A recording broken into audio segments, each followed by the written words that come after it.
My fault, I missed a button. So here we are. So today, this is the place for the webinar. I'm just going to repeat myself a little bit. Thank you for everybody for joining me. I'll just give everybody a chance to say hello, tell us where you're from. In the meantime, I put two things in the comment in the chat about Friday. So on Friday, we have a really big announcement. It's really exciting, and it's a chance for us to grow what we're doing for our fellow artists, and how we grow our businesses and how we grow for the future. And I want to talk about that in detail on Friday. So if you're not already a member of the Facebook group, join the Facebook group now, or request to join. And when the webinar's finished, I'll add you to the group. Remember, if you join the Facebook group as your page, then you need to also sign up for the link as your page. If you try and do it as an individual, it won't work, okay? So sign up for the Facebook group first, and then you can sign up for the event, which is Friday. It's the same time as it is today, but on Friday, but it will only be on live on Facebook. Here today, we're here in the Webinar Geek, and that's where all of today's thing is about. So thank you for joining me. Sorry for the confusion at the beginning. I did everything but press one really important button, which was to make me go live. I could see myself, so I thought I was talking live to everybody. So thanks, guys. Okay, so Marty and Fred. Marty is in Southern California. Fred, who's my assistant, Fred's currently in Hoi An, which is my favorite part of Vietnam, and I know it's Fred's too. It's a beautiful place. Daniel in North Carolina. Marty, I'm going to come back to that question of yours, because that's part of what we're going to be doing more on Friday. So we can talk about that in detail later. Brenda, my fault with starting the webinar the wrong way. Okay, Catherine, hi. Martha is in Nashville, Tennessee. Carol is in Texas. Catherine in California. Steve in New Jersey. And Patrick, is Patrick here? Patrick is right here. Thanks, Patrick. Okay, and Brenda in London, Ontario, Canada. Okay, fantastic. Seattle, Hollywood. Awesome. Thanks, Patrick. Okay, Hollywood, Florida. Okay, I didn't know there was a Hollywood on the other side of the states as well. Okay, cool. Right, so I'm going to jump in. Now, today, I know I've talked about this before, but I think it's a really important topic, and I wanted to dive into it again because I think it bears repeating, but I also think that as with everything, things are always changing, and it's worth just exploring how those changes affect you and making sure you keep your eye on the ball as far as going forward. So, why is your email list your most important marketing investment? Now, the simple answer to that is you own it, right? Now, the deeper answer to that is let me walk through it. Okay, so today, what we're going to talk about is why it's your most important asset and why it should be your highest priority when you're marketing, okay? Why your email list is more important than your social following, whether it's Facebook, Instagram, TikTok, YouTube, whatever it is, why it's more important, okay? How you can grow your social following as a bonus side effect of growing your email list. Because this is, we still want to grow our social following, but we don't want to rely necessarily on our social following, and this is the difference, okay? Why cold audience marketing is a smart strategy for an artist with a small following, and how artists with a large social following can convert that following into an asset, and you can leverage that asset. You can leverage that social following in 2 or 3 different ways, and we're going to talk about that as well, because I think it's really, really important to understand that having an audience doesn't mean that you're missing out. It means that you can use it to help you leverage and grow your business quicker. Okay, so I want to talk about that. So, why your email list? Now, the short answer is really, really simple. You own your email list. Now, if you decide that you're on Art Storefronts and you don't like Art Storefronts, you want to go to Shopify, you want to go to another platform, whatever, you download all your data from Art Storefronts before you close your account. You download everything, you take it with you, you've got all your customer details, all of their information, and you own that list, right? And it's the same with, that's the basis of your email list. And likewise, if you're on MailChimp and you decide that you hate MailChimp, and some people do, some people don't, I really don't care. I think it's a tool. I use it to my advantage, and the things that I don't like, I don't use. Simple. But you own the list. So if you decide tomorrow, I don't want to do MailChimp anymore, I want to use a different piece of software, then you export your list from MailChimp and you take it away. You own the list. Now tomorrow, Facebook takes umbrage with something that you put, and the reality is it's not even a person, it's an algorithm that decides that you put a post up and they don't like that post, and for that reason alone, they're going to disable your account. Maybe if you're lucky, you get a 24-hour ban or a 7-day ban. If you're unlucky, they just shut your account down. All right? Now, there's no way to talk to a real person. There's no way to get that resolved. It's just tough luck. Sometimes, if you're really, really lucky, you're really, really persistent, you spend 3 months on it, you might get your account back. But the reality is no. You lose that account. All of the money, all the time that you've invested in that account is gone. Now, there's another phenomenon which I've seen recently happening more and more to artists, where someone has hacked their password and essentially just stolen their account, right? So the artist is a photographer and now the account's been used for some crypto scam, okay? So it's not the only way to lose your social following by losing by Facebook or Instagram or whatever the social platform is, shutting your account down. You can have your account stolen too. So you really want to be not putting all your eggs in one basket in the social space, and you don't want your entire business built purely on social media, right? The advantage of the email list is it's an asset and you own it, okay? No one can take that asset away from you, and the entire time that you have your business, you own that email list, okay? And that's why I invest my money in my email list, and I invest very little, if anything, into growing my social following. What I try and do is invest time in growing my social following. I'm going to talk about how there are ways to do that so that you're investing time rather than money in growing your social following. And also, growing your social following can be a side effect of growing your email list too, and I will talk through that as well. But at the end of the day, if we're going to invest dollars in marketing our business, then let's invest those dollars in growing our email list, because we control that email list. We can send an email out to our entire list, right? We don't have to rely on the algorithm giving us 1 or 2% of the people who follow us to see that email. It will go into everybody's email boxes. Yes, you might have a low open rate, but even a poor open rate can be much better than what you would get necessarily on social media. And I want to dive into that as well. So at the end of the day, you own the email list. You can take it with you as you move between platforms. You can take it as you move between website providers. It's your asset. And that's the key from my point of view. Okay. So I've said this 1,000 times and I will continue to say it another 1,000 times. Art sales come from relationships with your fans. Okay? The way you sell more art is to build more and higher quality relationships with your fans. So if you are investing your time in building relationships with your fans via your email list, it's going to give you the best returns long term. Okay? Now, if you took that same money and invested that in just growing your social following, let's say you spent $5,000 on growing your social following.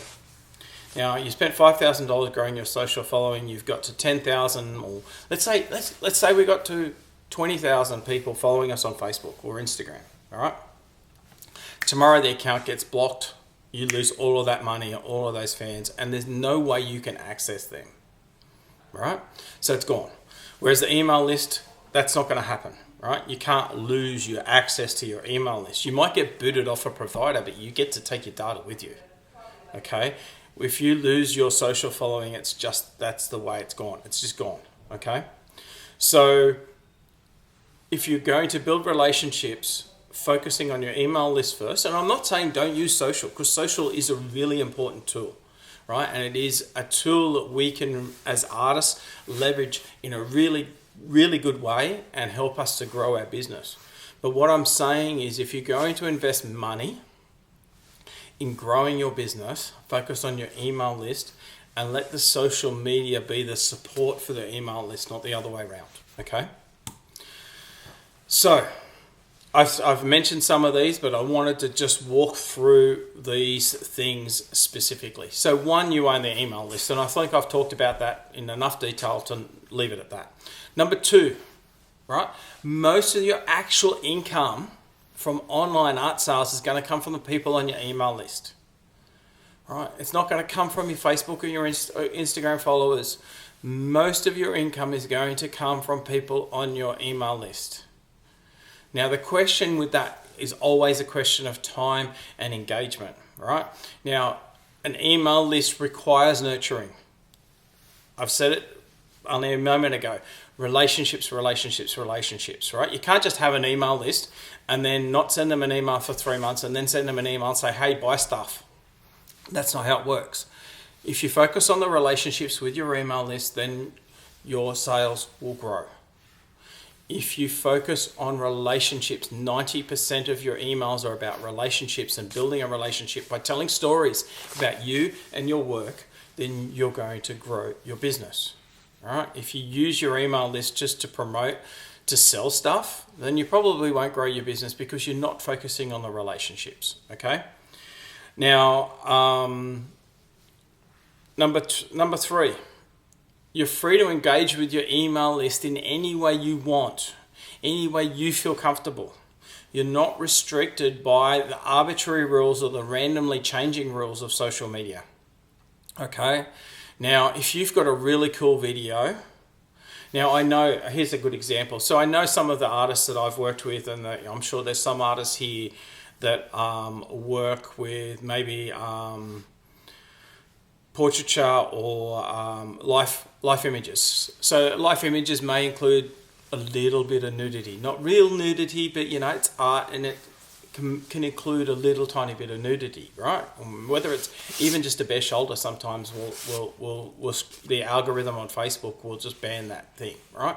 If it's your email list, you can send whatever you want. You can be a lot more. It's a lot safer space for you to be an artist and just be yourself than it is relying on Facebook and its algorithm to let you post what you think is appropriate for your art, right? Things like keywords too. I know that some of the artists that I've worked with have got stuck because of the words that they use, right? And it's not because their words are necessarily controversial or anything. It's just that they can be triggers for other things, and that's not related to their art, but they can be triggers that the algorithm, it's a big blunt tool. It's like a big massive hammer that just says, no, if you use that word, your post gets blocked, right? So again, email list, you've got a lot more freedom to do what you think is appropriate, right? Social media is always changing and there's always new rules, new restrictions. It can be really hard to keep up with. And, I live this, I do this every day, and sometimes I struggle with what's going on, okay? And I don't know how many of you that are here today that have had a temporary ban or a block on your account, and it can be scary. I've had one while I'm trying to run my business for a few days, and it scared the hell out of me. All right.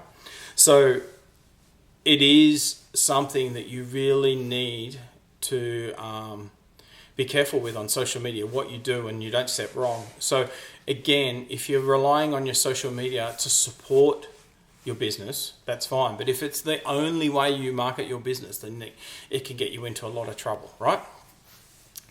Number 5. Now, right now, if you put an average post up on Facebook or Instagram, you get between 1 and 2% of your fans actually seeing the post, right? 1 or 2%. Now, if you have a really ordinary list with bad open rates, you still should get somewhere between 5 and 10%. Right? I've never seen anybody get less than 5%. Okay? So 5% is still up to 5 times better than what you're going to get on your Facebook page. Just think about that for a second. 5 times better. Now, if you have a good list and you're getting 20 or 30% of people engaging with the post, opening an email, that could be 20 to 30 times better than Facebook. Just think about that for a sec. That's extraordinary more reach, right? So if you're growing your email list and your email list is getting bigger and continuing to grow, the more people that you have on the list, the more engagement you're going to get. Now, the reality is it is a numbers game, right? You're always going to get people who are, they're just there for free stuff, or they're just there for, just because. Sometimes they won't open an email, right? Sometimes they'll never open an email. But it doesn't mean they're not going to buy. And I'll give you a really good example. So I had procured a list in a way that I shouldn't have, right? My accountant had given me a list of clients. And he shouldn't have done that. He did it. And I emailed that list. And that list went down quite dramatically because it wasn't the right audience. But there was a few people on that list that became really interested in my work. But what was really interesting was I had one guy on my list who came to me through that list that way. He'd been on my list for 3 years, never engaged at all, very low open rates. And the first time I ever heard from him, he sent me an email and said, John, I really love this picture. I've got this really big wall. Can you help me out? I want to put a picture on the wall. We ended up buying a $6,500 print. That was our first conversation. Okay, so don't assume just because someone's on your email list and they're not opening much or not opening very often, don't assume that they're not potentially a client. It just means that you haven't found the thing that gets them passionate yet. Okay, the passion and the connection with an artwork and with you is so important for selling. And I know it's frustrating, and I know how impatient you can be, because I have been there myself. I can be really impatient. I've had to learn patience over the last 8 years while I've been growing my business, because there are days, there are weeks, there are months where nothing feels like it's going right.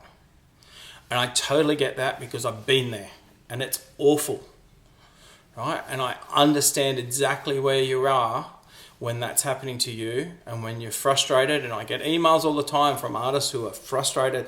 They're struggling because they don't feel like anything is working, right? My advice is always the same. Be patient and be persistent and be yourself, okay? One of the key things when marketing your art is you need to be yourself. When you're yourself, you will attract the people that are your people, right? And you will push people away, but that's okay, right? And it's something that someone told me years ago, and it's something that sticks in my head. And I'm going to use a bit of swear language here, but just you have to go with it. If you're not pissing people off, then you're not creating passionate people about you, right? Some people are not going to like you. That's cool. Right? Because if some people aren't liking you, some people are falling in love with you, and that's what really matters. Okay? So do yourself as well as you possibly can, because the more you are yourself, the better the results you will get. Okay? So, last one on this list, you don't need to pay for engagement on your email list to get engagement. Right? Now, if you're growing your Facebook and you've got very low engagement, a lot of us, and I have been tempted to do it in the past, you click boost posts, put $50 on it, and you get some likes, right? But those likes don't mean anything because they're not something that you can build on in the future. They're not an asset, right? Yes, an email list costs money to grow your email list, but it's an asset for you and your business in the future. Okay, those likes are not an asset. Those page follows are not an asset, because as you know, and as I've said already, you can lose your Facebook page, you can lose your Instagram page, your TikTok page, whatever it is that you're focusing on, you can lose that in a heartbeat. Now, if you're using that as a tool to help you grow your business, that's cool. But if it's the only tool you're using to help you grow your business, then that can be big trouble. Okay. Carol made a comment, and I think it's really important. Yeah, social media does come and go, right? There are things that are going up and there are things that are going down. What I've noticed in the last few years is that while Facebook has had its ups and downs, there's no question, it's still right now, it's the best place for us to advertise. It's the best advertising platform available for us as artists right now. right? And that's going to change, I'm sure, but right now it's the best place for us to be. So if we focus on email lists, our social grows as well. Now, there's two ways to understand that. One is when we advertise on Facebook, to grow our email list, not to grow social followings or to get likes or engagements or anything else, to grow our email list. When we spend money on Facebook, Facebook gives us more love, right? So more people will see our posts. That's just a consequence of us spending money on Facebook, right? But we're growing our email list, so we're not putting our money on Facebook to keep it on Facebook. We're putting our money in Facebook to get people off Facebook, okay? That's really important. But as we do that, more people are going to see our posts. So more people are going to like, more people are going to follow. But you also have a thing, and I'll give you this link separately because I know that you won't be able to open this link in the thing. But this, basically, if someone likes a post of yours or engages with a post of yours, you can ask them to follow you on Facebook, right? Now, you can't do it the same way for Instagram, but with Facebook, and you can do this really quickly, and I was doing it on the weekend. I had some downtime. I spent some time inviting people to follow, right? So it's a really simple trick, and it's really easy to do, and I hadn't got that link up now, so I'm just going to bring it up right now while I'm talking to you. But it is a great way to grow your social following without spending any money. Something you can do when you've got a few minutes, you're quiet. I tend to do it while I'm watching TV. I can't watch TV and put my eyes on TV 100%. I like to be doing something else while I'm watching TV. And one of the things I do is invite people to follow on Facebook. Okay, so that's a really simple tip. I'm going to give you that link in a moment as soon as I find the link. Okay, so moving on. Why cold audience marketing? Right? Now, let me explain. We talk about 3 different types of audiences essentially, okay? Number 1 is cold audience, okay? Now, cold audience is a group of people who are interested in stuff that's similar to your work, but they don't know who you are. Okay, I've just posted that link in the Facebook, in the chat. Now, to access that link, you also need to be in the Facebook group. Okay, so if you're not in the Facebook group, you won't be able to access that link. Okay, so coming back. So we've got 3 types of audiences that we target, or that we use, right? So number 1 is a cold audience. Now, cold audience are people who are interested in things that are similar to what you do in your art, but they don't know who you are. Okay? Number 2 is a warm audience. Now, a warm audience is people who know who you are, right? So they've seen you and your work before. They mightn't necessarily be ready to buy anything, but they know who you are, okay? So that first introduction has already happened, right? And then we have what I call a remarketing audience. So a remarketing audience is people who have engaged with you more than once. They've shown an interest in your work, right? They may have signed up for your email list. They may have looked at specific products on your website, but they're the people that are most likely to buy. Now, the problem is, if you come to me, and I've had hundreds of people that have come to me in this position, they go, I've got 50 followers on Facebook, I've got 100 on Instagram, and my email list has got 10 people on it. How do I grow my business? Right? The short answer is that we need to use cold audience marketing, right? We need to find new people who've never heard of you before, but are interested in the things that you do, okay? And that's why we use cold audiences to grow your email list. Okay, and for 90% of our clients, or probably 95% of our clients, all we do is cold audience marketing because we're starting from a really, really low base. So if you've got no following or a very small following, you've got no email list or a very small email list, this is the way to help you grow your business. Okay, so we start by using cold audience marketing. Now, over time, we can then grow to advertising to what we call lookalike audiences. Now, lookalike audiences are still cold, right? But they're based on the known characteristics of your existing audience. So that's where you have an advantage if you already have a bigger audience, but we'll talk about that in a minute. But if you're starting small, using a cold audience and using dollars gives you leverage to grow your business a lot quicker than relying on organic growth. Okay? So that's why we use cold audience marketing. And honestly, right now, I'm sure some of you or most of you have heard me talk about before. I run Natalie's business. So Natalie, right now, we're on track to do around $250,000 in online sales this year for Natalie's business, right? Now, that's more than double last year. We're running at 220% of last year's sales right now. Now, if we do that $220,000, it's not just because we've relied on our existing audiences to continue to grow the business. I'm still spending money. We're still spending money every month, a few $100s every single month, targeting cold audiences. We're targeting our existing audiences as well, but we're targeting cold audiences. This is a 6-figure business. We're on track to do $250,000 this year, and we still spend money targeting cold audiences. Okay, so cold audiences still are an important part of our growth. So don't think that just because you've got to a point where you've got a few thousand people on your email list that you don't need to use cold audiences anymore. Our email list is approaching 20,000, and we're still spending a few $100s every single month on growing the email list. Okay, so next one. What about if you've got a large following? Now, this is really cool. So let's say you've got 5,000 people who follow you on Facebook or Instagram, doesn't matter. We can leverage those followers to help you get quicker results. Now, what I mean by that is we can do two things with a following, all right? So we can target your followers with a warm audience ad to get them from being just followers to being on your email list. Right, so that's one thing we can do.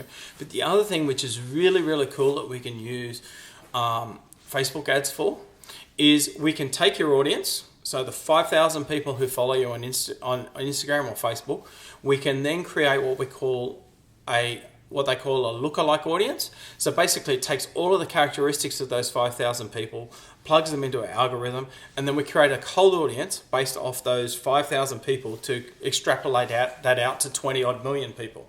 And then we target those people as well. So we use your existing audience to target as a warm audience to get the people who are already on your list onto your already following you to get them on your email list, but then we can use those people as characteristics to then target new people from cold audience to then get them on your list as well.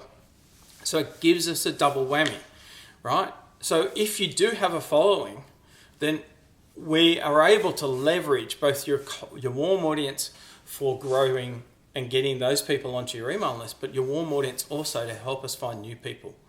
Okay, and that's a really cool thing. So if you have a following, it's great. If you don't, it doesn't matter, because there are ways that we can build your email list just as quickly, but we have to start from point of view. Okay, Steve, I'm going to answer that in 1 second. Let me just go through to the third type of audience. So the third type of audience, which is the remarketing audience, very rarely do we advertise to these audience for our clients, right? Now, it comes to Steve's question. At what point do you advertise for a warm audience for conversions or purchases? So we don't advertise to a warm audience for conversions or purchases. The only conversion we want a warm audience to do is to get onto our email list. The third audience, which is the remarketing audience, these are the people that are most likely to buy. So when do we get to that point that we're going to start spending money converting those people to buying?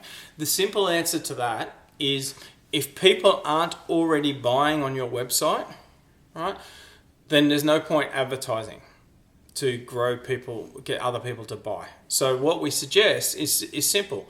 If you're getting, let's say we're getting $3,000 or $4,000 a month in online sales through your website, then what we can do is then advertise to increase that $3,000 or $4,000 by remarketing the people who are already interested, that are closer to buying, to get them to buy. If you try and advertise to cold audiences or even warm audiences to get them to buy, then you're just wasting your money. The simple answer to that is take the $50 out of your wallet, go and flush it down the toilet and see how that feels, because it's going to be the same result. Okay, so we don't advertise to cold or warm audiences to buy stuff. And this is the biggest mistake that I had to learn in the past. I thought, okay, I've got a great website, looks really cool. Let's spend $50 on Facebook. People are just going to buy stuff and I'm going to win, right? I learnt the hard way. I spent thousands and thousands of dollars working out that that's not how you advertise on Facebook, right? You need to build a relationship. You're not selling a product. We might we might think that we're just selling a print or a mug or a calendar or whatever else it is, but we're selling a little bit of ourselves. And to sell a little bit of ourselves, we need to tell a story. People need to get to know us. People need to know, like, and trust us as artists before they will buy stuff from us. Okay, so the short answer is, don't advertise to sell stuff to people who don't yet know, like, and trust you. And as artists, I even think it's not just know, like, and trust you. They actually need to fall a bit in love with you and your work, right? You want them to be passionate about what you do. And then they're going to spend money, and then they're going to keep spending money. You know, when you've got clients that are coming back month in, month out, or every few months buying new prints, buying new calendars, buying new products, then you've got passionate advocates, and that's where you are. And then that's when advertising to those people helps you increase your sales, all right? So if you've got no sales, there's no point spending money advertising to people to buy stuff. That's what your email list is for. Once your email list is starting to pay for itself and starting to generate income, then we can use advertising to increase that income. But you can't use advertising to get that income from zero, okay? I hope that makes sense. Would you use a regular post? No, Martha, no, I don't use boosts. I don't feel, when we're talking about cold and warm audiences, it's only one thing I do with cold and warm audiences, is to get them on my email list. I don't spend money on anything else because it doesn't work. All right. Now, there is a point where, as an artist, you will get to the point where we could spend money on that. But the majority of artists, and I'm talking 99% of artists that I've worked with, there's no point spending a single dollar on trying to use engagement to grow your business. Okay? So the answer to that is no, we don't use regular posts targeting warm and cold audiences. What we use is getting people to sign up for the email list, because that's the most effective way to grow the business. Okay, so let's keep moving. Sales means income, don't come from selling. All right, now this is honestly the hardest lesson I had to learn when it came to growing my business. I was so focused on growth and selling stuff that I forgot the most important thing, which is the people behind the sales, right? The more I pushed people to buy stuff, the less stuff people bought. I'm going to say that again. The more I pushed people to buy stuff, the less stuff people bought. As soon as I worked that out, I stopped trying to sell, right? So 99% of the time when I'm communicating with my fans and with Natalie's fans, I'm not trying to sell stuff. I'm trying to tell them a story. I'm trying to show them how the art is created, how the background behind it, what's happening in the studio, all of those sorts of things. Because what I'm trying to do is create a connection between that person and me, or Natalie as the artist, and trying to get them to form a bond so that they feel like they're part of the process, and so that they feel like they want to be more engaged, and they want to commit, they want to buy stuff, they want to invest in the art, they want to invest in us as people. Okay? Now, the way to do that is to stop trying to sell. Don't be the used car salesman, or don't be the online shopping channel salesman, but wait, there's more, but wait, there's more, but wait, there's more. Instead, just tell them a story. Tell them why this piece means something to you, right? If you don't have a story, make one up, right? Just be consistent. But the thing is, the more you can tell stories about you and your art that are relevant to them and that can connect with them, the more stuff you will sell. Now, every day I get emails from Natalie's fans every single day. And at least one a day, if not two, are so personal, it's almost embarrassing, right? Because people are telling me stories about their lives. And they're telling me about why this particular picture of a magpie or of a koala or whatever it is connected with them, right? But what that tells me is that they are engaged in the work. They're engaged in the process, and they're excited because they wanted to tell their story. So when they're doing that, it tells me we're doing the right thing. So to me, those emails are far more important than how many people open my emails. Right? I honestly don't look at open rates. Right? If you ask me to go and look at my open rates, I can tell you we're roughly 23, 24%, but I couldn't tell you how many people opened last week's email or this week's email because I don't care. Right? What I care about is how many people replied to me, how many quality conversations were started by that email that I sent. That's the thing that matters to me because it's that sells stuff. Okay? And it doesn't matter what your stuff is. It doesn't matter if you're selling a $20 product or a $6,000 or a $10,000 product. It's the connections that sell that stuff. Okay? We're doing something really, really crazy right now, and I think I mentioned this before, but with Natalie's art, this year we're running 3 calendars, right? So calendars are normally quite a cheap product, and I know that in America, a lot of people are struggling selling volumes of calendars, right? Because people are used to being able to buy cheap calendars. Now, cheap calendars in America, $10, $12, delivered to your door. Now, we're going the complete opposite way this year, all right? We've gradually built our calendars up from $30, which is what we used to sell them for in 2020. Today, our cheapest calendar is $45. We're selling 2 at $45. And believe it or not, we've got one calendar we're selling at $100. Okay?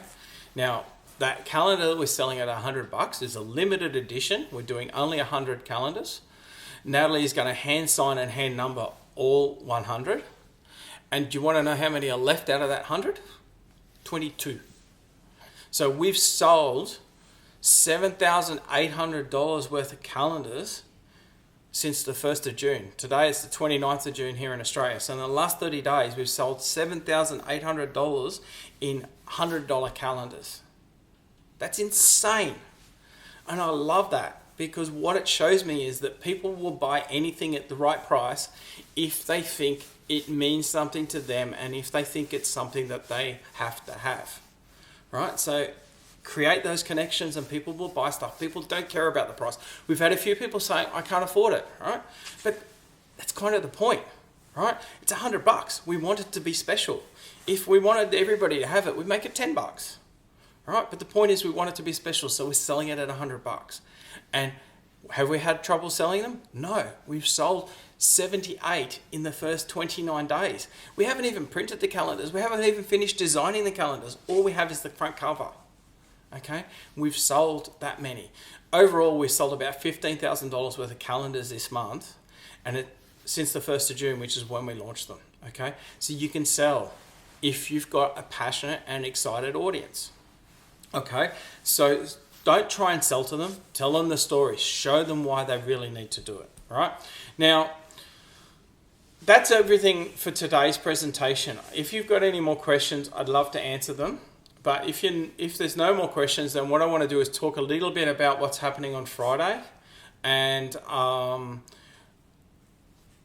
we help people and what's going to be really interesting from Friday on. So if there's any questions, I'm happy to answer them.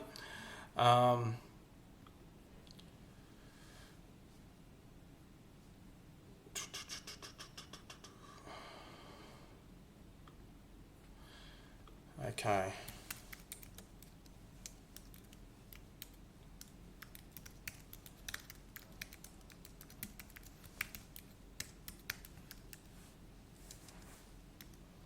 Okay, so I got one. Okay, so Patrick, okay. It depends, Patrick. And it doesn't depend. The one thing I can tell you is I have worked with a couple of hundred artists in the last few years, and I haven't found an American artist that can sell more than 100 calendars.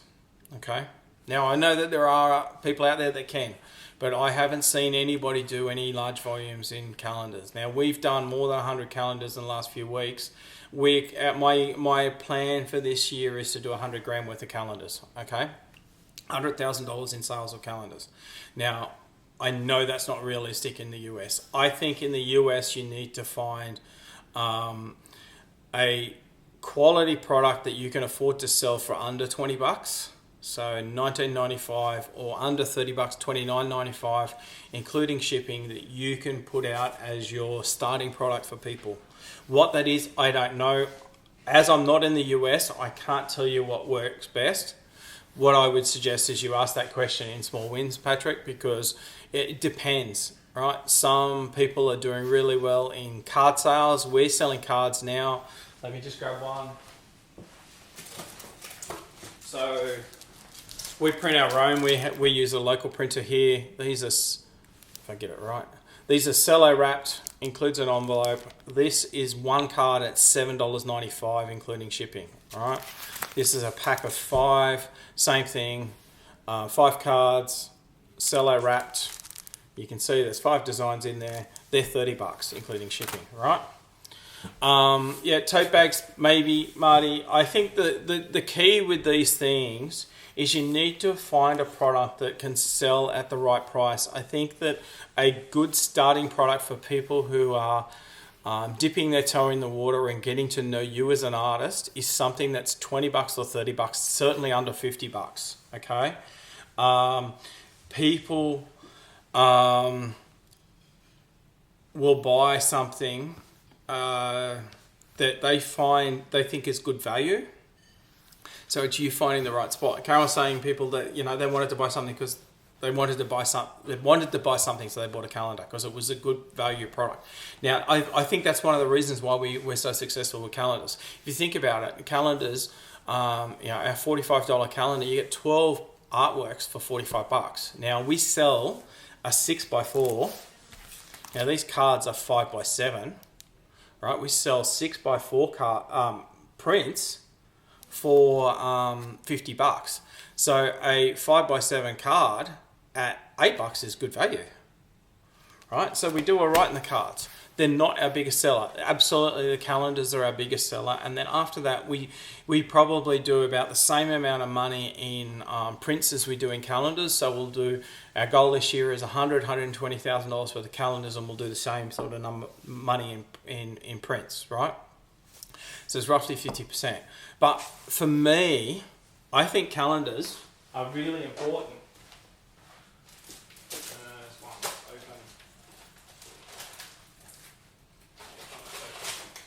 Okay, so this is last year's calendar. Actually, this is this year's calendar, right? The thing that's really interesting about the calendars is we use large format, so they're a good size. These is the perfect size for shipping at the right price here in Australia. But they're good advertising too, because if you can see that down there, if I can move the right way, the web address, right? Every single page has the web address. So it's a way for us to send marketing out that people are paying for, okay? Now on the back, let me just remove these little tabs. The other thing which I think is really important with the things, now this is something here in Australia that's a big thing. It's called Made in Australia, Australian Made, where we sign up to this program. We have to pay to be a member of this program, but it allows us to use that. And you might be able to have your, California made or whatever it is. So it's something that is, shows people that it's done locally. We use a local business. We don't use a print-on-demand partner for this. We print it locally with a local printer. Our trick to do that so that we can fund it is, I said already, we launched our calendars on the 1st of June. We started selling them on the 1st of June. We're not shipping them till September. Okay, so essentially what we're doing is the customers that are buying them the first couple of months are paying for our production cost. So we'll cover the production cost for the first couple of print runs with the sales that we've already had, right? So we're not outlaying any dollars yet. We haven't spent a single cent, but we've generated $15,000 worth of income. Okay, so you've got to find the thing that works for you. Pre-selling calendars is a really good thing.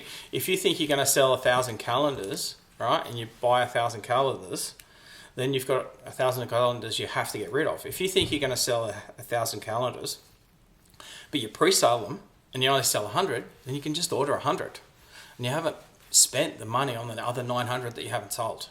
Okay, so that's a good way to hedge your bets if you don't want to use a print-on-demand partner. The thing with a print-on-demand partner, it's great that they ship them direct. You don't have to do any shipping, all of that. But the price is generally higher. The shipping price is higher. If we do them ourselves, we can get them down. These calendars cost us about $11. With shipping, they're about $16. Right, and we're selling them for $45. So we're getting nearly 3 times the price. So we can afford to discount if people use a coupon code. We can afford all of that, and we're still making good money. Okay. So yeah, Marty, if you can sell them for $35, do it. I honestly was really surprised. We kept our calendars under $30 for a few years, and I thought that $30 was the limit. But with COVID in 2020, we had to increase the price because the shipping was too slow. So we increased the price to cover the cost of courier shipping. And what we found out was that people were happy to pay. So we increased the price last year to $43. This year we've increased the price to $45. You know what it's meant? We're just selling more calendars and we're making more money, right? It hasn't affected our sales in a negative way at all, right? We might have 1 or 2 people that can't afford to buy a calendar anymore, but that's okay, because then that means that they're not our target client. Okay, I want people who can afford to spend $1,000 or $500 or a few $100s on work over a period of time. I don't want them to be just being able to spend $20 or $30. Okay. Yes, Patrick, Art Storefronts has print-on-demand options for calendars and cards. It's all there. Calendars do make an awesome product for giveaway, Carol. You're right. I love them. We're just about to launch one with Australian Made. So we're doing a giveaway with their audience. So we've paid to use their audience in a giveaway. It's a great option for us. It costs us $250. We're accessing an audience that's well over 100,000 people for $250, and we're giving away 3 calendars, which is, it's a bargain for us. So they are a great way to find new audiences and to bring new people into the fold. Okay, I'd like to find a good calendar printer in the US. Daniel, I am aware of a couple that people have used, and I can't think of the names in a moment. Send me an email and I will follow it up. But there are some good calendar printers out there that you can do yourself. And there's actually some print-on-demand ones that are a bit cheaper than the options that Art Storefronts make. But the problem is that's not fully integrated, so you have to do some of the work yourself. Anyhow, send me an email about that and I'll follow it up for you. Thanks, Melanie. I don't know Print Center, but that might be a good option for Daniel to look at. Okay, so let me talk about what's happening on Friday. Now, firstly, let me just remind you, if you're not already in the Facebook group, right, you need to be in the Facebook group to access what's happening on Friday. So this is the link for the Facebook group, okay? So request to join, and when we finish this webinar, I will let you in. Once you're in the Facebook group, then you need to sign up for this event. This is the only place it's going to be. So copy this. This Facebook event is where this big announcement will be. Now, what's really important about what I'm talking about on Friday, and I'm not going to talk details, but what I am going to say is our program that we currently run for helping our clients grow their email list. The program itself is staying the same. We're going to make that easier for you in 2 ways. One, we're going to make it easier by doing all the work for everybody, unless you specifically don't want us to do the work. So we're going to make your email list growth automated so that you don't have to worry about that at all. 2, we're going to make it more accessible for you by giving you a better value price that doesn't have a barrier to entry for people. Okay, so that's number 2. What I'm really excited about, and the thing that I can't wait to get my teeth into, is part of the new program is to be delivering more focused business training, not just about what our specialty is, which is the lead generation, but the things that I've learned along the way in growing my business, bringing experts in, getting you help in growing your art business by targeting the things that we know are the pain points for you as our clients. Okay, and that's the really exciting thing. So the training is going to be more focused on you. We're really focused on helping a small group of people do really, really well. Okay, and we're going to use that community to help support each other, because I think as a community, if we work together, we can achieve far more than we can if it's just me helping you. If we work as a community, we can all help each other and all grow our businesses together. And that's what I'm really excited about. So that's the key things for Friday. So if you're not already signed up for the Facebook event, grab into the Facebook group first. Make sure you're registered in the Facebook group. And anybody who's requested while I've been talking, I'll add you in after the fact.